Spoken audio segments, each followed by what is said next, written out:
Welcome to remix king channel. నూతనంగా నిర్మించిన గృహాల్లో చేరే సమయంలో కానీ ఇతర ఇళ్లలోకి ప్రవేశించే సమయంలో పొయ్యిపై పాలు పొంగించడం మన సాంప్రదాయం.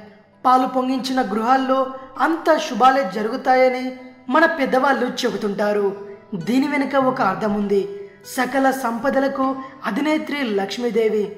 ఆమె సముద్ర గర్భం నుంచి జన్మించింది. నారాయణి హృదయేశ్వరుడు పాల సాగరమున పవలించిన శ్రీహరి. అందుకే పాలు పొంగితే అష్టైశ్వర్యాలు, భోగభాగ్యాలు, ప్రశాంతత, ధనం, సంతానం, అభివృద్ధి వెల్లివిరుస్తాయని నమ్ముతారు. కొత్తగా నిర్మించిన ఇంట్లోకి ప్రవేశించే సమయంలో ముందుగా ఆవును ప్రవేశపెట్టి తరువాత ఆ గృహ యాజమాని లోపలికి ప్రవేశిస్తాడు. గోవు కామధేనువుకు ప్రతిరూపం. అందుకే ఆవు తిరిగిన వారి ఇళ్లలో ఎలాంటి దోషాలు ఉండవు. కొత్త ఇంట్లోకి చేరే సమయంలో గృహ యాజమాని ఇంటి ఆడపడుచులను పిలిచి ముందుగా పొయ్యి వెలిగించి పాలు పొంగిస్తారు. ఆ పాలతో అన్నం వండి వాస్తు పురుషునికి సమర్పిస్తారు. ఈ పూజతో ఆ ఇంట్లో సుఖశాంతులకు, సంపదకు ఎలాంటి లోటు ఉండదు. ఇలా చేయడం వల్ల ఇంత మంచి జరుగుతుంది కాబట్టే ఇంట్లో పాలు పొంగించడం నిర్వహిస్తారు.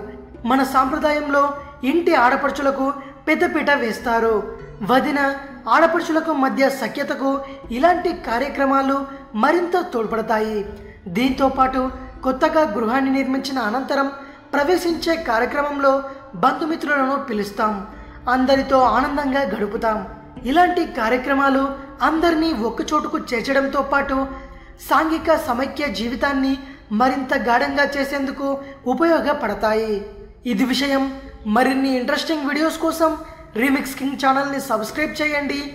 ఈ వీడియో కనుక నచ్చినట్టయితే లైక్ చేయండి, షేర్ చేయండి. మరో వీడియోతో మీ ముందుకు వస్తాను. అంతవరకు సెలవు.